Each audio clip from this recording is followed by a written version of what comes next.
Good afternoon. Thank you so much for joining us for the annual McDermott Lecture, this year featuring Dr. Sarah Churchwell with Prometheus Enriched, F. Scott Fitzgerald and Dreams of America. Today's program is sponsored by Baird, an employee-owned wealth management, capital markets, asset management, and private equity firm.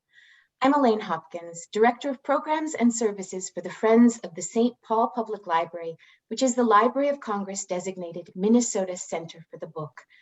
As such, we present programming that reaches all corners of our state and promotes reading, libraries, and our state's literary legacy.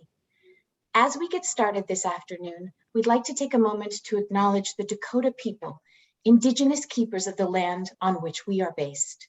This land was reserved by the Dakota in the Treaty of Traverse de Sioux, signed with the United States in 1851, and it remains sacred to them today. I also want to acknowledge the Ojibwe people, fellow indigenous inhabitants of this land.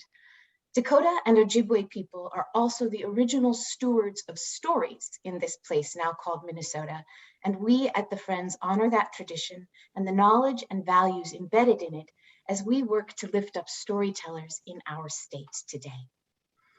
So last year, the Friends assumed stewardship of F. Scott Fitzgerald's legacy through continued programming that celebrates the life and literature of the revered author and inspires people to reflect on both his historical and contemporary significance. The McDermott Lecture is named for Richard P. McDermott, who helped restore Fitzgerald's birthplace at 481 Laurel Avenue in St. Paul, and then lived in that apartment and condo for 35 years before passing away in 2012. Fitzgerald in St. Paul was born out of his vision and passion, and the Friends is honored to continue to recognize his work. Thank you all for choosing to spend your time with us this afternoon for this annual lecture. While we wish that we could be with you here today in person and that Sarah wasn't an ocean away, we are all still in for a treat. After the presentation, we'll open up for questions, so please feel free to put those in the chat throughout the program. On to the main event. Professor Sarah Churchwell is Chair of Public Understanding of Humanities and Professor of American Literature at the School of Advanced Study, University London. She directs public engagement activity at the school, which includes the Being Human Festival. A prominent advocate for literature and the humanities, she appears regularly in the media and writes for both academic and non-academic audiences. She's been a Man Booker Prize judge, received the Eccles British Library Writers Award in 2015, and was longlisted for the Orwell Prize in Journalism in 2012.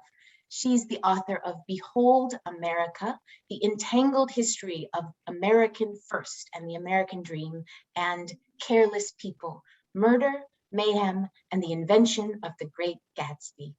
Welcome, Sarah. Thank you so much, Aileen, and thank you all for coming. Thank you for the invitation. It's a great honor to speak to everyone today. And I was thinking when I got the invitation that I'm also trying to finish a book right now, and I thought, oh, it's exactly at the same time, and I thought, oh, you always regret this when you agree to do something when you're trying to finish up a big project, and you always think, you always think, why did I say that I was going to do this?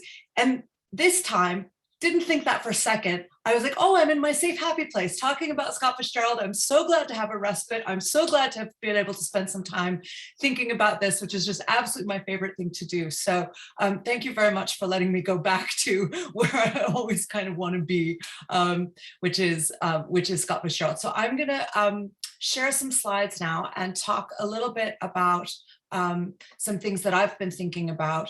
And part of what I wanted to do today was actually, in a sense, although obliquely, relate Fitzgerald to the work that I've been doing in this book that I've been finishing, and I'll come full circle to it at the end. But I've just been writing a book about Gone with the Wind and the Lost Cause. And so that's very much kind of in my head. And as I started thinking about Fitzgerald again, I realized that that was really kind of where I wanted to go with this, is to think about some of what Fitzgerald had to say about these themes and histories that I've been working with. So I'm going to hope that I can share my screen and start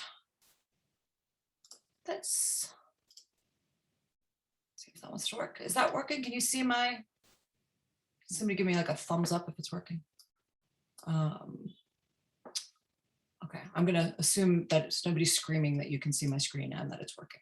And that I have a screen show here, slideshow, that's what I was trying to say. Okay, my title, as I said, is Prometheus Unriched, and this phrase comes from Scott Fitzgerald's story, The Diamond as Big as the Ritz, which first appeared in the Smart Set in May of, no, sorry, I can't even see my own screen now, so I can't even see what it says. Anyway, it's in 1922. It's in the summer of 1922. And as you can see there, by early 1922, Fitzgerald had become a big enough name with the Smart Set, thanks to the publication of This Side of Paradise 2 years earlier, that he was now their cover author, right? Diamond as Big as the Ritz by F. Scott Fitzgerald. Now, this is a really familiar story. It gets anthologized a lot. A lot of people read it and study it. My own feeling is that as widely appreciated as it is in some ways, I think that there are aspects of it that I know that when I talk to people about it, I feel like are maybe a little bit still more submerged in the way that people think about it. And so I wanted to kind of shine a light on certain aspects of it that may or may not be familiar to people who remember the story. So I'm going to take us through the story in not too much detail, but particularly at the beginning as a refresher, and for those of you who haven't read it, so that you have a sense of what it is that we're talking about. So The Diamond as Big as the Ritz, June 1922, see there it was. I thought May, July, and actually it was June. The Diamond as Big as the Ritz is variously described as a satire, as a fable, as a tall tale, and as an allegory. And it is about a young man called John T. Unger. Most people read that as a jokey name around the word hunger, right? An allegorical name for hunger. John T. Unger, who goes to an exclusive prep school in the East called St. Midas School. And he goes there in the spring of 1922, at exactly the same time, of course, that Nick Carraway goes east at the beginning of The Great Gatsby.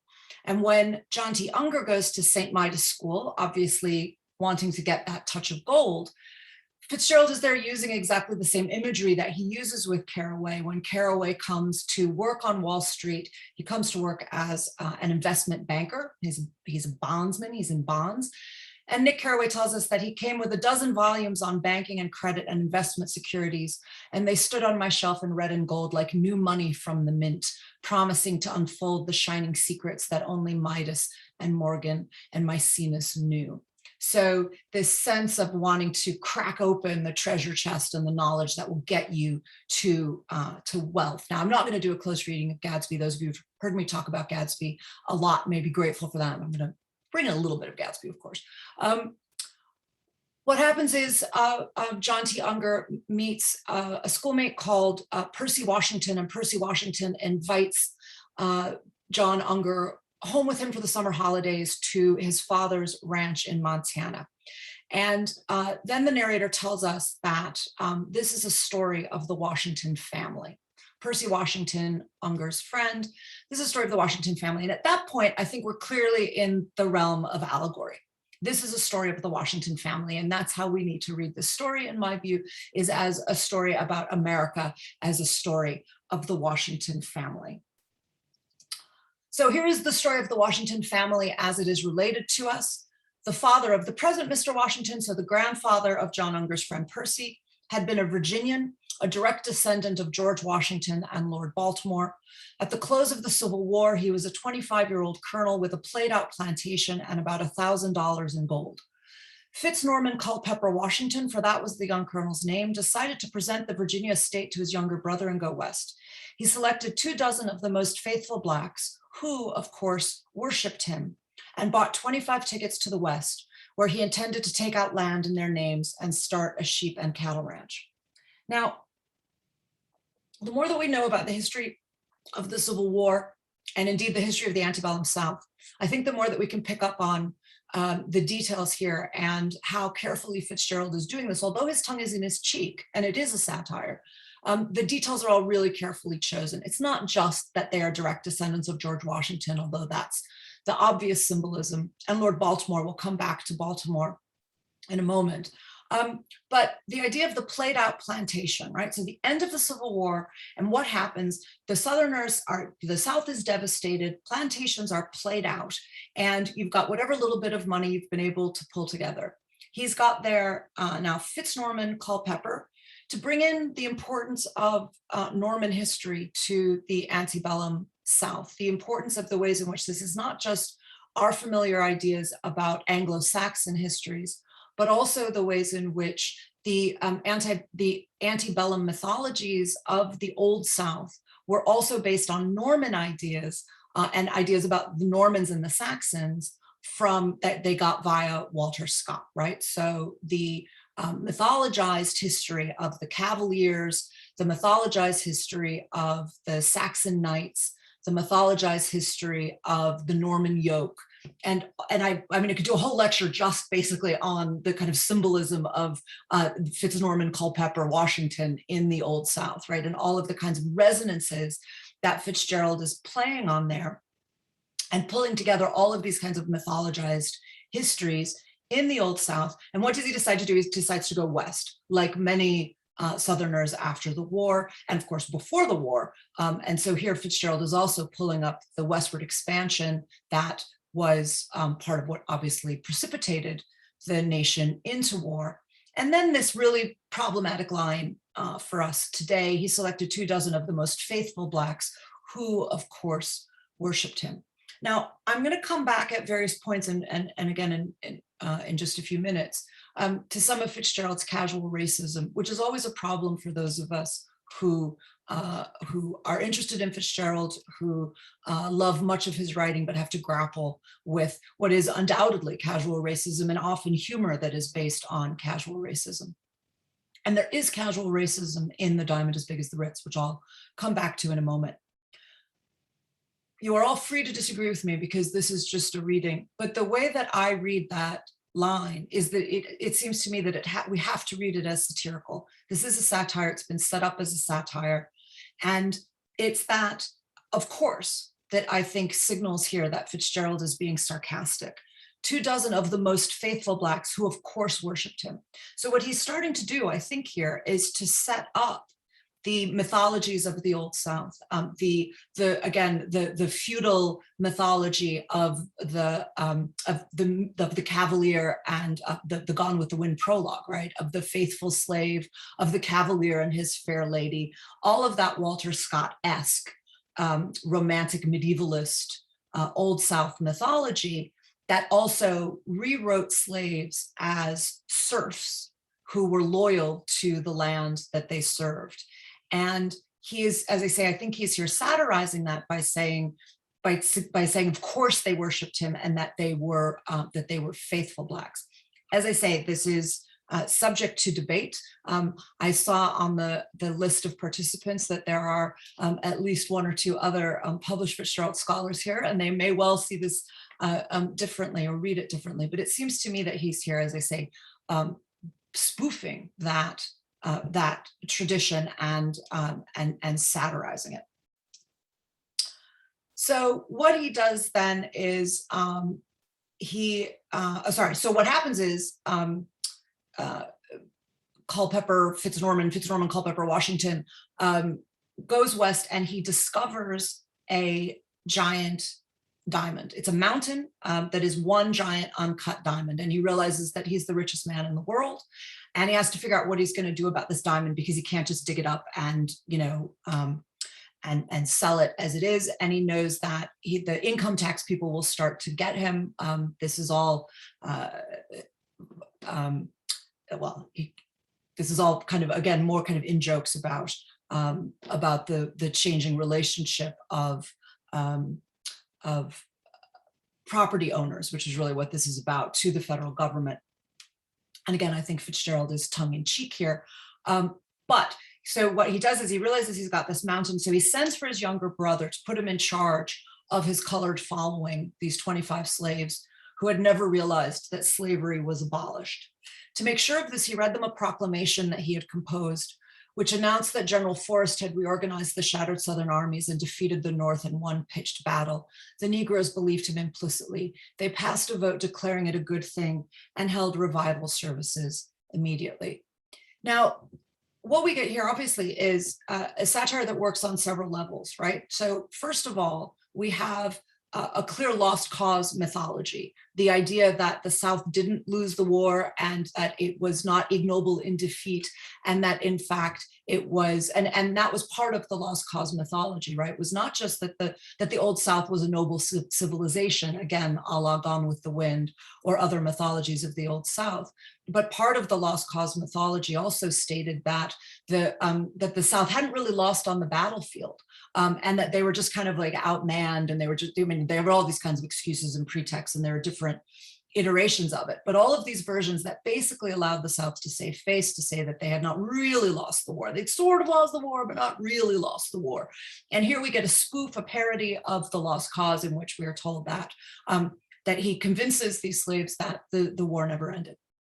Of course, in particularly this year, this alternative history that Fitzgerald is writing has a very different resonance as well. We are weeks after the summer during which Congress finally declared Juneteenth a national holiday to commemorate the complicated and deferred end of slavery. So, of course, what this also suggests here is the way in which this is not just a parody, it is what happened to many slaves in the Deep South when the fact of the Emancipation Proclamation in 1863 was deliberately kept from them. And many of them were not just the final slaves, enslaved people who were finally liberated in Texas after the end of the Civil War, that are commemorated specifically by Juneteenth, but the complex history there of emancipation itself, the way in which really the majority of enslaved people were not freed until after the end of the Civil War, despite the Emancipation Proclamation having been declared in 1863. So Fitzgerald, again, is I'm not suggesting he was aware of Juneteenth as such, but was certainly aware of that delayed ending of slavery. And he notes here that it is General Forrest who gives the speech to the slaves, a very specific choice, right? Not Robert E. Lee, not Stonewall Jackson, not one of the most famous of the Civil War generals, but General Nathan Bedford Forrest. And those of you who know your Civil War or your Reconstruction history, or indeed your history of the Klan, know that Nathan Bedford Forrest was the first Grand Wizard of the Reconstruction Ku Klux Klan from 1867 to 1871. So Fitzgerald is here bringing in the explicit history of Reconstruction racism.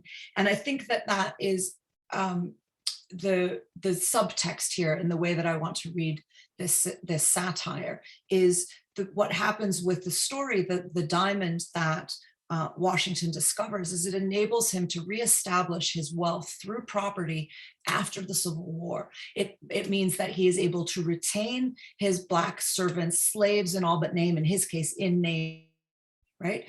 And so the parody starts to shift from being a parody of the Civil War to being a parody of Reconstruction quite specifically, and really a parody of the foundations of the Jim Crow South and the ways in which Southern landowners managed to reclaim and restore their wealth on the back of the 25 slaves, in this case, the symbolic 25 slaves that they were able to keep to work the land for them.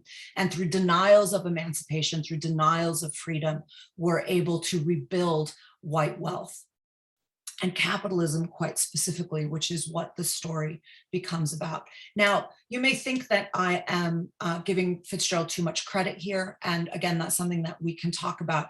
The story certainly bears out my reading, however. So what happens is when Washington finds this giant diamond, he realizes that what he has to do is cut it in, he has to cut little fragments of it so that he doesn't flood the market and so that nobody is onto him.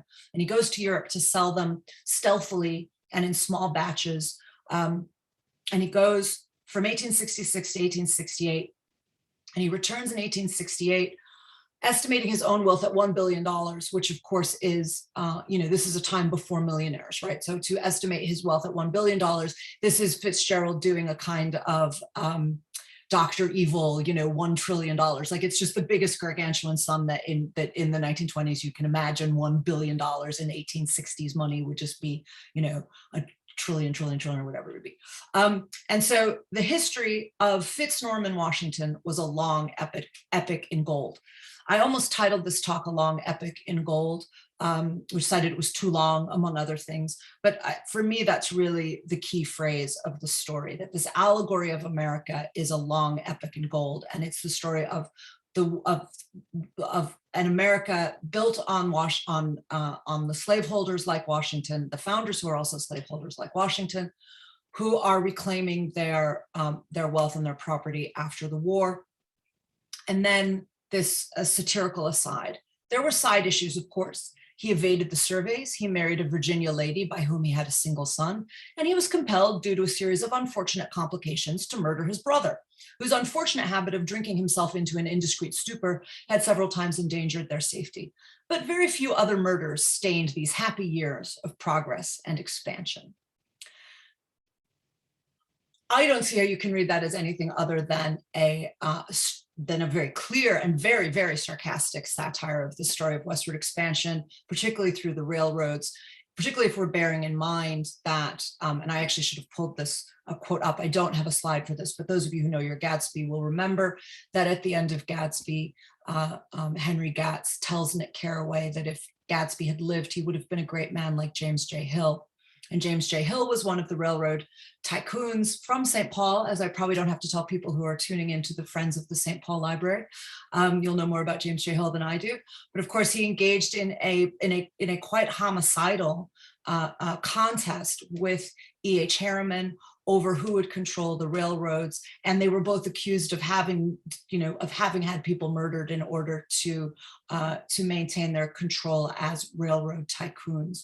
So this happy story of progress and expansion that America likes to tell was marred by a few murders, but we don't like to talk about those. And happily, there weren't too many of them. It's only a few murders, after all, is how I hear the tone here.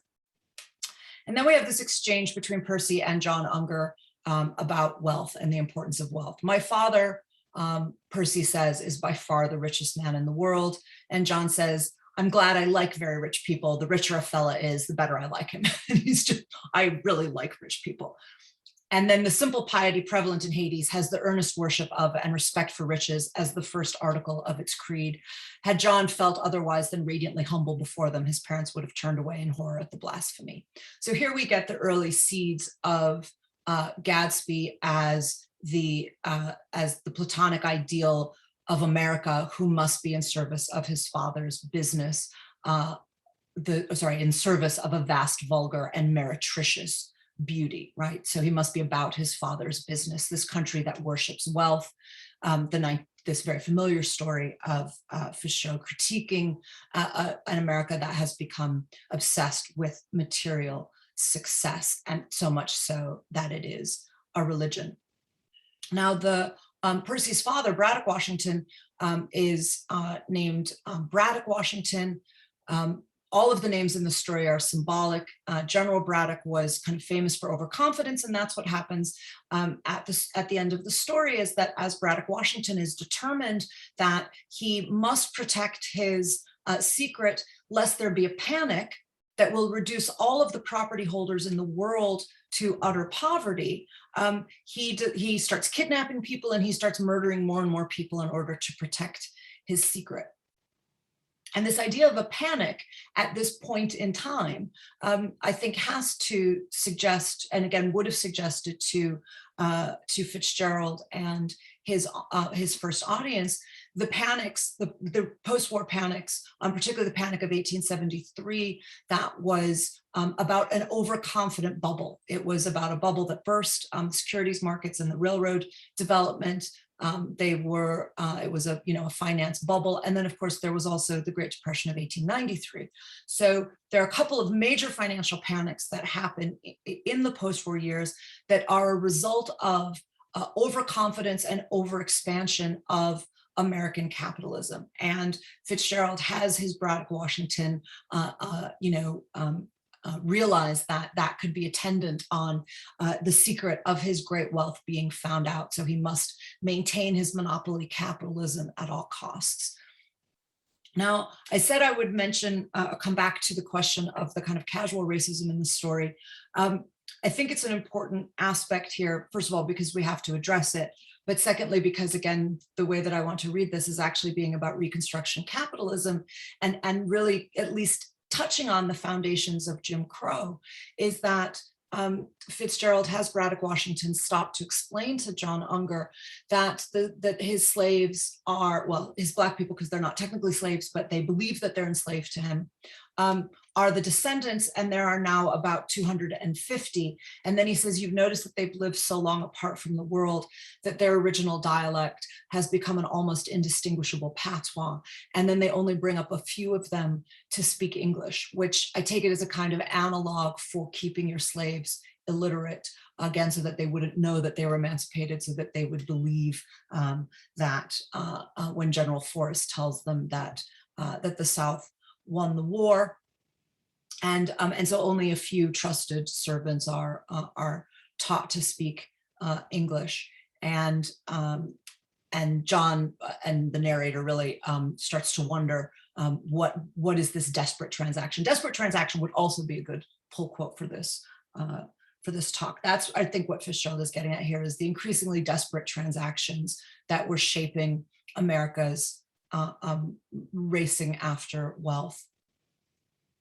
One slave is called Jigsum. Other scholars have seen in that an allusion to the racist pejorative jig. I'll just put that in front of you. I'm not going to go over it. I think that it clearly is. And it is, as if he were called Sambo or other racist nicknames. So the comedy moves uneasily. So there are times where Fitzgerald seems to be satirizing slavery, and then there are times where Black people are the butt of his joke, and it moves back and forth.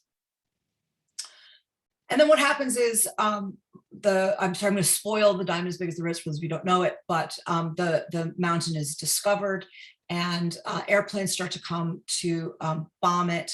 And at one point, as the kind of climax of the story, the mountain is starting to crack. And again, I hope you can hear the symbolic resonances of that, right? This idea that the mountain of American capitalism, of monopoly capitalism, will not hold forever, and it will get attacked somehow. It will start to fall apart. You can't hold it together forever.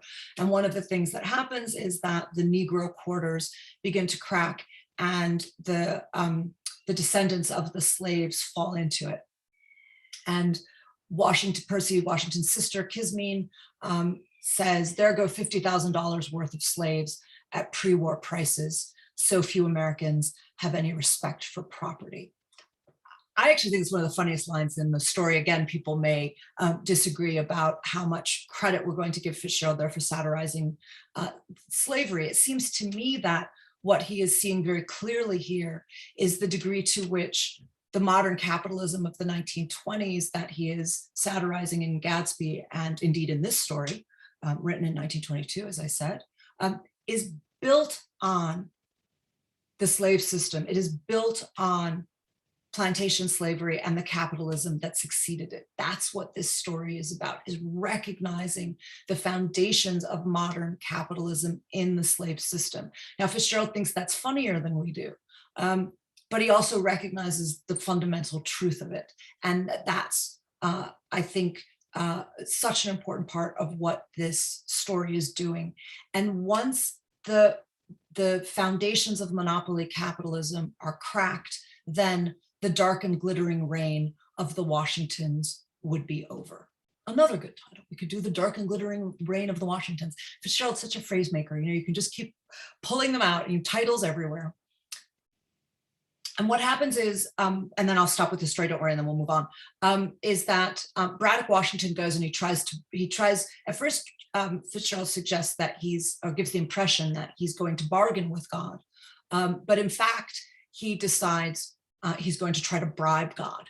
So Braddock Washington goes to the mountain and he tries to give God the biggest diamond ever. And this is where my title comes from. Fitzgerald describes him as Prometheus enriched. Prometheus enriched was calling to witness forgotten sacrifices, forgotten rituals, prayers obsolete before the birth of Christ. Braddock Washington, Emperor of Diamonds, King and Priest of the Age of Gold, would give to God, getting down to specifications, the greatest diamond in the world. And all he asked was that everything else be destroyed and his wealth restored to him. And then this final sentence: let him have his slaves once more, restored to life and well. There was no one else with whom he had ever needed to treat or bargain. The mountain, the diamond mountain, isn't enough. He needs the slaves back. And that's the bribe with God. That's the final thing that he bargains with God for. That's what he really needs, is he needs the foundation of slavery for monopoly capitalism to work. And I think that this is very explicit. Fitzgerald is making clear that he can, as I say, that he can see these foundations. Now, many of you may or may not know that Scott Fitzgerald was very interested in the Civil War. He was a Civil War buff, an aficionado. His family had connections to it. Speaking in St. Paul, we'll of course all know the McQuillan connections, but on his father's side, he was descended from the Old South. And so of course that's the Francis Scott Key side. But also his father, Edward's first cousin, Mary Surratt, was hanged as an accomplice of John Wilkes Booth. And his aunt, so therefore Scott Fitzgerald's great aunt, was married to the Supreme Court Justice who wrote the majority Dred Scott opinion that said that African Americans were not citizens. And of course, it was that decision that helped precipitate the war and that was overturned by the 14th Amendment that gave birthright citizenship. Fitzgerald began writing around the Civil War. Some of his earliest stories were about the Civil War, including one that imagined John Wilkes Booth surviving. And he wrote at various points, I'm going over, so I'm not going to dwell on this example, but he wrote at various points in quite detailed ways about specific aspects of Civil War history, and was, really, he studied it carefully and thought a lot about it. And this is an example from his notebooks that I'll just leave you to notice and return to if you want to. He would do jokey things like this, where he inscribed the beautiful and damned. The very Reverend F. Scott Fitzgerald, a self-portrait of Mr. Fitzgerald just after the Battle of Gettysburg, who's constantly making these kinds of Civil War allusions, some more serious than others, but it was always in his thought. And he did a play called The Coward as a teenager that was shown in St. Paul, and which again was about the Civil War. And this is another spoof that he did in 1934, so kind of moving back and forth throughout his life, he was constantly coming back to it. He got friends at the Baltimore Post to do a prank story. This is another prank story like The Lost Cause, which says that the South didn't lose the Civil War, that actually the North lost to the South. So again, spoofing the Lost Cause narrative.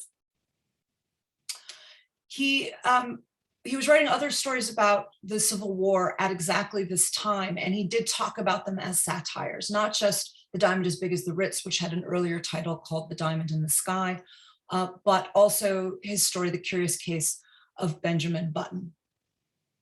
Benjamin Button, also written in 1922, begins in 1860 in antebellum Baltimore. And as you all know the story, I'm sure, but it's a fantasy satire, tall tale in which Benjamin Button is born old and goes through life getting younger and younger and dies as an infant. And it opens with Benjamin Button's birth in 1860. And this is how Fitzgerald describes his father in Baltimore in 1860, obviously just the year before the Civil War begins. And the senior Button, Mr. Button, is horrified that he has this old man that he's going to have to kind of show to society, and he doesn't know how he's going to show this baby. And this grotesque picture forms in his mind of himself walking through the crowded streets of Baltimore with this appalling apparition stalking by his side. What was he going to say? He would have to introduce the septuagenarian. This is my son, born early this morning. And then the old man would gather his blanket around him and they would plod on past the bustling stores, the slave market. For a dark instant, Mr. Button wished passionately that his son was Black. Past the luxurious houses of the residential district, and then he goes on describing the city. Now, people have looked at this moment in different ways. I haven't found anybody, and you can all correct me if you're aware of somebody who has read it the way that I read it. People have tended to read this eruption of wishing that that his son were Black as just registering Button's just his horror, and so it's a racialized horror. And so to say that there's the sense in which, in order for him to imagine like the worst thing that could happen, it's all, you know, it would be even as if his son were Black, right? So it's certainly clearly a racist moment, right?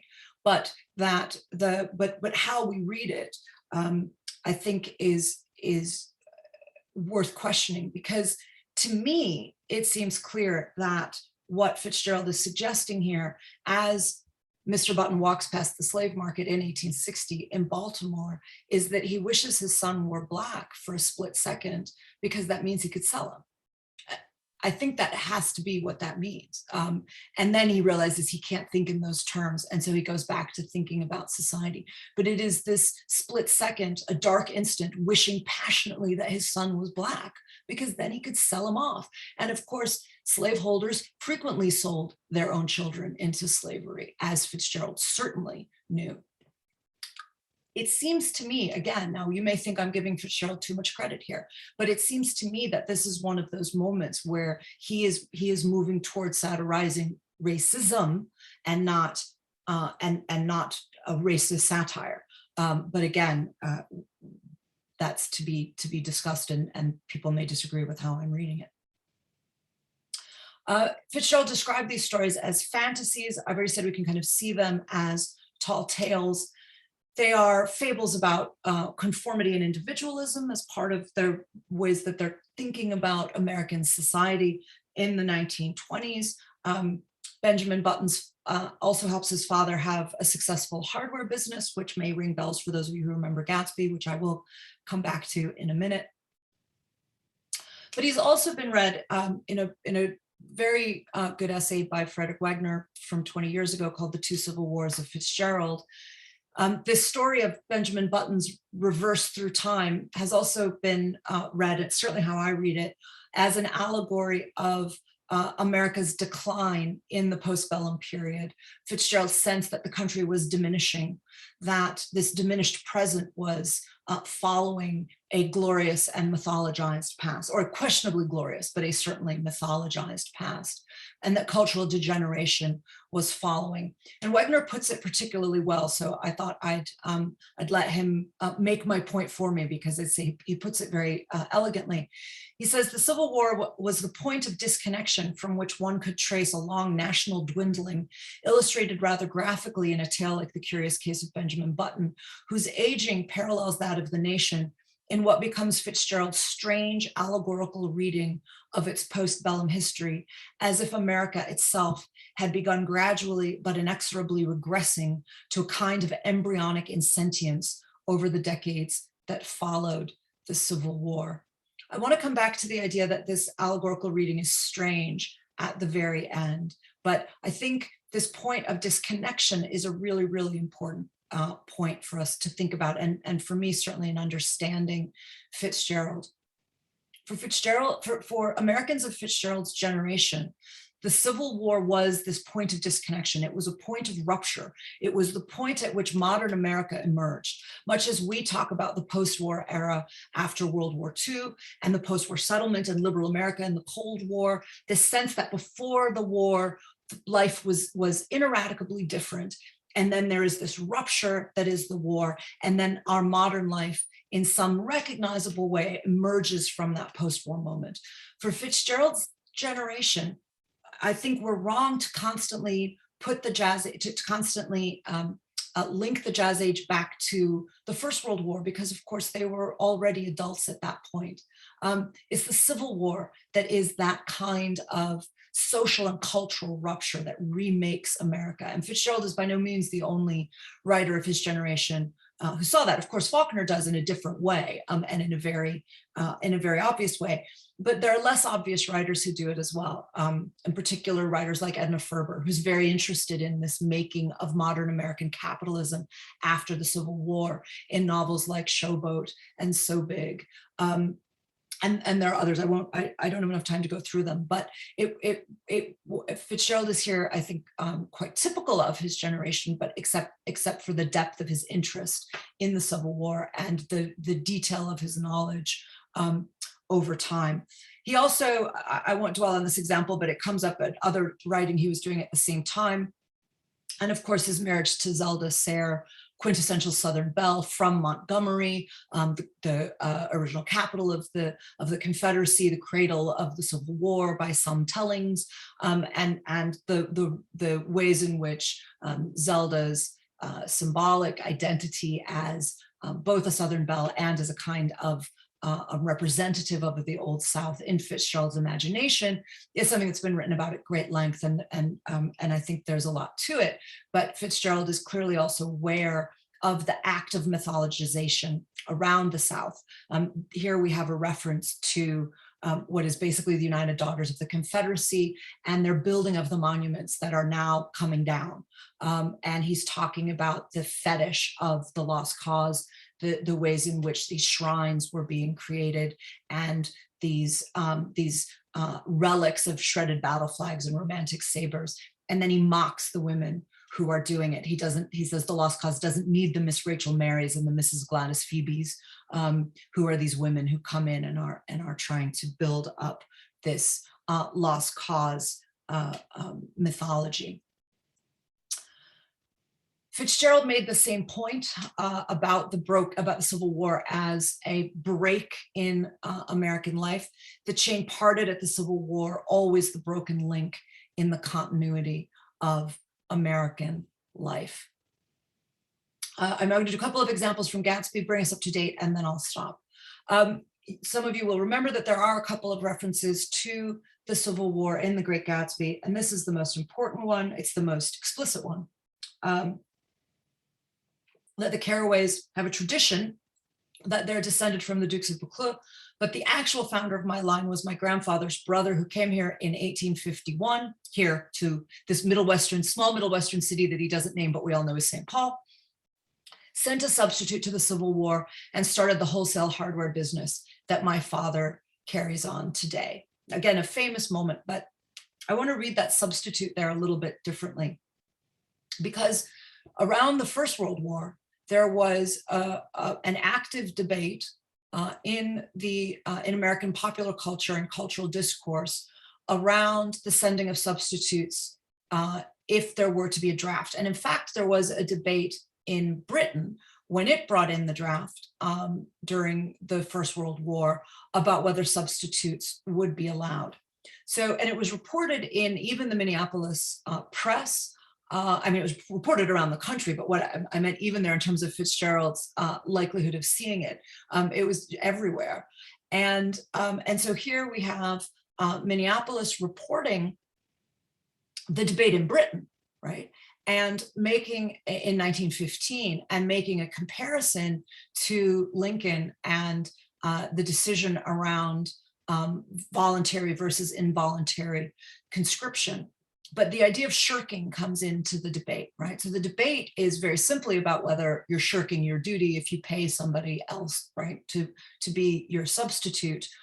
Why should the best of the nation die when others are shirking? And then when America brings in its draft in 1917, exactly the same debate happens in exactly the same places. If we are to have an army, there is no fairer way than by full conscription. And then this is an editorial from the Minneapolis Morning Tribune in 1917 noting that in the Civil War, you could pay $300 and escape the draft. This, of course, was not fair. It gave the rich an advantage. So this debate was widespread. around whether it was okay to send a substitute. So the point is that Fitzgerald is very clearly signaling from the opening pages that Caraway comes from a family not only who mythologize their own origins and are basically liars, but who are also shirkers. They are people who evade their responsibility and who, and of course, Nick Carraway himself is quite evasive at many points across the story, is constantly evading responsibility, and even breaks up with Jordan by the phone, which you do not do in 1922. So that sense of evasiveness and being a bit of a shirker is, I think, an important part of the way that Fitzgerald wants that symbolism of the Carraways being founded on sending a substitute to the Civil War. There are other examples of the war in reference, and the Reconstruction capitalism that I'm talking about, references to Dan Cody's industrial wealth, and then in some of the earlier drafts, he actually brings in the Stonewall Jackson Abrams of Georgia, who survive into the final draft. But in the Trimalchio draft, we're told that they're a lost cause, fanatics still violently impassioned about the Civil War. I'm going to skip these because I'm running out of time. And then in 1929, Fitzgerald published The Swimmers, again, which many of you will know, 10 days before the stock market crashed. And it features a hero called Henry Clay Marston from Virginia, again, pulling on some of these old mythologized families and symbolisms about American history. And there are two quotes here that I want to pull up, and then I'll bring it to the present and stop. In The Swimmers, Fitzgerald's narrator notes that Americans restless and with shallow roots needed fins and wings. There was even a recurrent idea in America about an education that would leave out history and the past, and that would leave Americans weighed down by none of the stowaways of inheritance or tradition. And then he closes the story by noting, and this is the most famous quotation from this story, that America, having about it still that quality of the idea, was harder to utter.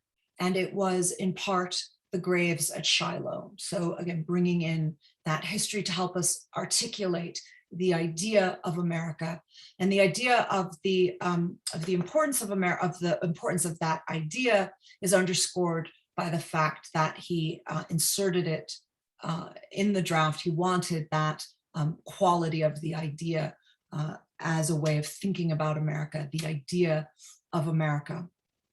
I said I would come back to the idea that that Fitzgerald's reading of Benjamin Button as American culture having diminished from the Civil War to the present, that was a strange allegorical reading. I can understand why it would seem that way 20 years ago. It seems to me that anybody who has lived through this summer in the United States, and indeed the events of this calendar year in the United States, will not find this strange at all. And what we will see instead is another example of Scott Fitzgerald's extraordinary, unbelievable prescience, and his intuiting of where America was going.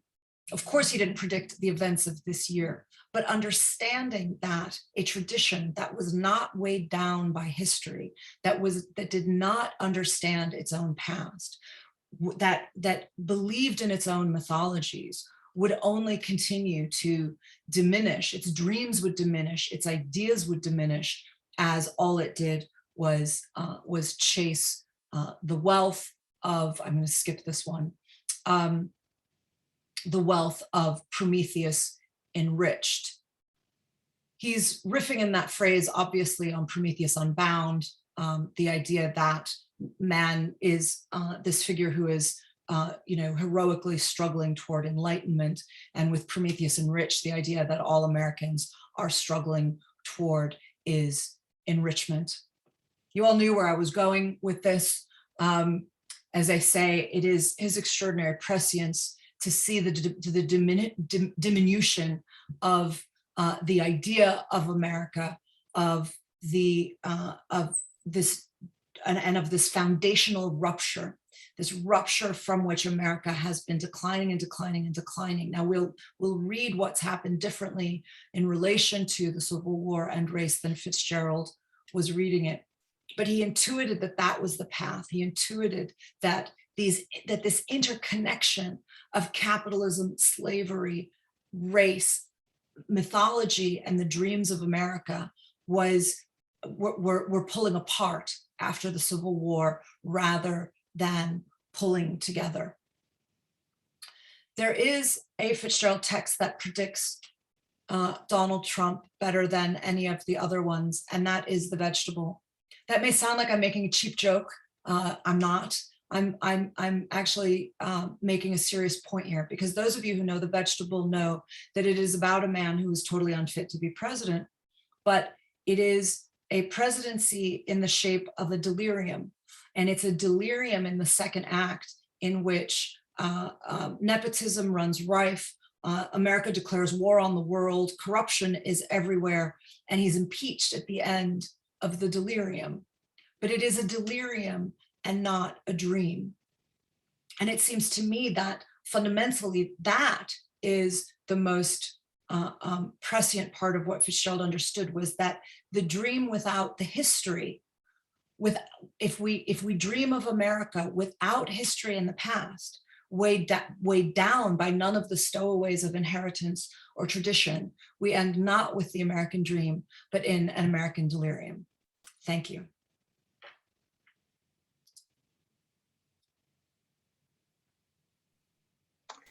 Thank you so much, Sarah. I have so much in my head right now.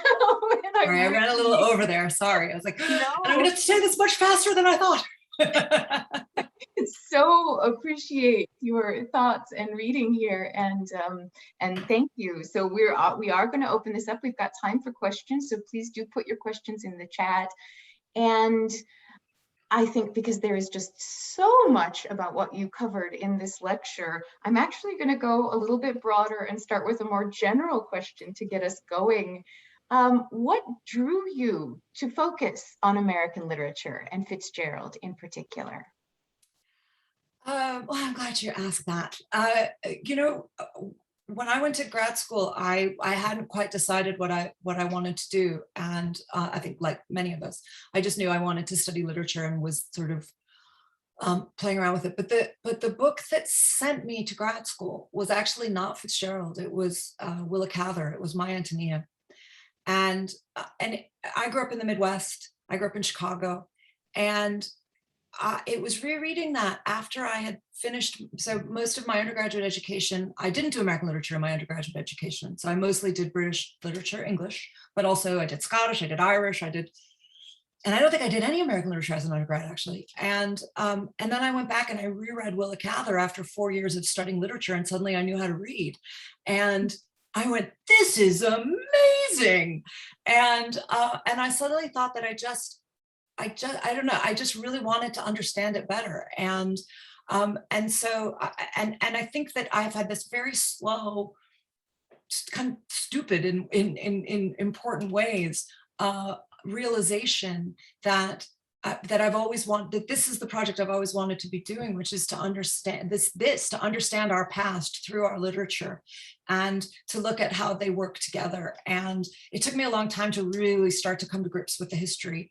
And I kind of thought that I could do literature without history for a long time, which was, you know, we were sort of encouraged to think that way in the olden days when I was studying literature, that you could do it as new criticism. And obviously that, you know, I still believe in a good close reading, not to worry, but more and more, I believe that context is everything, and that we don't understand anything that we're doing without understanding its contexts. And that for a writer like Fitzgerald, what's so remarkable about him is the way that he can bring all of that together, the mythology and the history, and much more incisive thinking than he is given credit for. He wasn't always a sustained, incisive thinker, but man, he could cut through to the heart of things like nobody's business, which is, you know, what I was trying to get at here. And so I do love Cather. I will always love Cather, but pretty quickly I realized that, of course, Fitzgerald was where all of the stuff I wanted to do was at. And then I just love the 20s and 30s. So if I can just kind of sit happily in the 20s and 30s forever, I will be good. So, and then, you know, there comes a time if you're lucky enough to be able to study a writer intensively, as I've been able to with Fitzgerald, and as I said at the top, it just becomes your happy place. And so I just have this kind of sense of greater and greater understanding of him. And I'm particularly interested, as I tried to bring out here, I think not particularly well, so apologies for that, but in his sense of humor. And I don't think people hear his sense of humor very well anymore. And so I'm on this kind of mission to try to recover it. As I say, I'm not sure. I don't think I particularly did justice to it yet, but I'm working on it. I have to apologize to everybody as well, because it's much later here in London, but I'm used to it being summertime, and so I don't have any lights set up. So I may get darker and darker and darker. I'll try to like lean in. I'm sorry if I'm suddenly in complete silhouette. It would be very dramatic. Like, okay, I guess we're done now. She's in full silhouette. No, that is, thank you. I appreciate hearing sort of the genesis of your interest in this. And it's so fascinating to think about, because we have so many debates and arguments going on right now around our classic literature and what is relevant now, and are there things that we really should put on a shelf and not be reading anymore, or how do people bring in the history and the context that you talk about? So it's so particularly apt. We had a lot of questions that came in around the idea of that American dream, and can there even be an American dream anymore, and what aspects of this myth are still as powerful today. And some of the things that you were talking about, pulling out from Fitzgerald, this long epic in gold and the desperate transaction, and I'm like, well, I feel like I see those in our world right now, very often. Absolutely. But I mean, my last book was, you mentioned it in your introduction, was partly a history of the phrase American dream. And obviously I came at that via Fitzgerald. But one of the things that interested me when I started digging into that, and one of the reasons I decided that it merited a book, because there are probably, one might think there were enough books about the American dream. There are quite a few, obviously. But that there's this prehistory of the phrase that we weren't aware of. So everybody talks about it beginning with its popularization in 1931 with James Truslow Adams. And sometimes people will talk about how Fitzgerald is talking about it avant roulette, but it's, he doesn't use the phrase. In Gatsby anyway, he uses it in his later writings. But there is this earlier prehistory, exactly as Fitzgerald was coming of age, responding to exactly what he's talking about in The Diamond as Big as the Ritz, responding to Gilded Age monopoly capitalism. And it comes out of the progressive era debates around welfare, what we would broadly think of as welfare reform, and around, social programs, social safety nets. The debates over the income tax, which of course follow the three Reconstruction amendments, right? So you've got the Emancipation Proclamation, you've got the 14th Amendment that gives birthright citizenship, the 15th Amendment that gives Black men the vote. And then I'm going to mix them up, but basically either the 16th is income tax, and the 17th makes senators directly voted for, or direct representation, or it's the other way around. But so income tax is right in there, right? It's right in that moment that, and that's partly why it remains so fraught a few decades, well, it still is now, but the way that Fitzgerald's generation write about it, because it was still relatively new and it was still relatively controversial. And what happens is, it's because of the existence of billionaires, in this case, multimillionaires, like Braddock Washington, that Fitzgerald is satirizing, or in real life, Rockefellers, Mellons, Frick, that the American dream as a phrase is invented because what they say is that the American dream of democracy, the American dream of equality of opportunity will die if these monopoly capitalists are allowed to get a stranglehold on all of the nation's wealth. So it's about economic inequality. And they talk about the 99 and the 1%. They say we've got 1% of the nation holds all of the nation's wealth, and that will be the end of the American dream, they say. That's not the realization of the American dream. It's the antithesis of the American dream, because the American dream is of opportunity for all. So is there an American dream we can reclaim? Yes, that one. Absolutely. And that comes out of a progressive debate about equality. And indeed, it gets very quickly caught up into debates about racial equality. And by the 1930s is being used to talk about as an argument against bigotry, which includes not only racial bigotry, but also anti-Semitism, in reference to the rise of fascism in Europe, and indeed American fascism, because of course there were American fascist movements at the same time in the 1930s. So that's really what my book, Behold America, is about. And I absolutely think we can reclaim the American dream. It's just not this one. It's not the monopoly capitalism one. Right, exactly. So we have a question from one of our audience here that's about your insight about the Carraway family is mind-blowing. And she writes that I thought we could trust Nick, the good Midwesterner. So we are all responsible for the myth, right? And then how do we break that cycle? Yeah. Thank you. I don't trust Nick, I'm afraid. First of all, we know we don't trust Nick because he went to Yale, and Fitzgerald's a good Princeton man. He doesn't like Yale men. So, in fact, he calls Yale men vegetables at various points. So he's always having a go at Yale men. So the first sign of suspicion is that he's a Yale man. Look, I think that there's different ways to read Carraway's trustworthiness. But one way is to think about the arc of his character. So he actually, arguably, and according to different interpretations, but this is basically how I read him, is that he becomes more trustworthy over the course of the story. But and that's because he learns the lesson of the careless rich. So that's why he says at the beginning of the book that when he came back to the Midwest after his adventures in the East, after Gatsby dies, he says he wanted the world to stand in uniform at a sort of moral attention forever.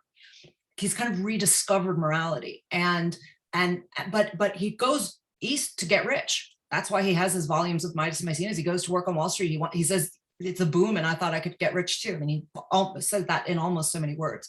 And then he's dishonest about the girl back home who has the faint mustache of sweat on her upper lip when they play tennis. He knows that she thinks there's an understanding, and he weasels out of it. So he ghosts her, basically. And then he ghosts the girl from Jersey City who he's having an affair with when her brother starts to give him dirty looks, and he ghosts her. And then he breaks up with Jordan on the phone, which, as I said, is just not done in the 1920s. It is like breaking up by Post-it note, and it's not an acceptable way of behaving. And we know that because Jordan says to him, at the very end, when they have their tea at the plaza, she says, nobody ever did that to me before, and it did kind of throw me. She says that to him. But the real reason that we know he's not trustworthy is because he says he's the only honest man he ever knew. And then, Fitzgerald says in his next important piece, his next major piece of work, which is The Rich Boy in 1926, it begins by saying that if a man ever says that he's an honest fellow, he has some terrible secret he's trying to hide. So it's a joke Fitzgerald returned to. And he expected us to recognize that somebody who walks up to you and says, "Hi, I'm the only honest person I know," is not trustworthy. I mean, it is a very Trumpy claim, right? I mean, it's a very Trumpy claim. I'm the only not liar around here. I'm not a liar. Everybody else is a liar, I mean, I'm not saying Nick is a Trumpy character. He's not. But that claim in and of itself is a little Trumpy. Right. No, absolutely. We have another question that gets back at this idea of reading literature really with that present sort of that context of the history.